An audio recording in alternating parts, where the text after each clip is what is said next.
So in this quick and easy tutorial, I'll show you guys how to pay for ads on Facebook.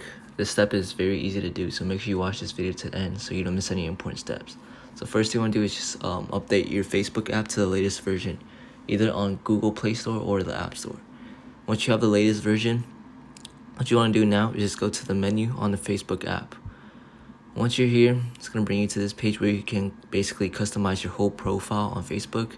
But what you want to do is just click on the settings on the top right.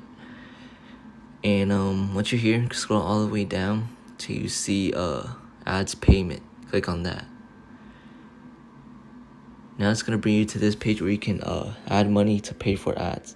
So then just click on this, then click on add funds. Once you're here, you can just enter the amount you want to add on your Facebook account. So for me, I'm going to just add $200.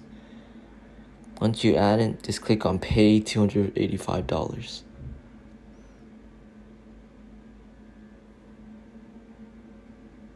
Then you can change the payment method to either Apple Cash or like PayPal or other payment method. So this video helped, be sure to subscribe and like.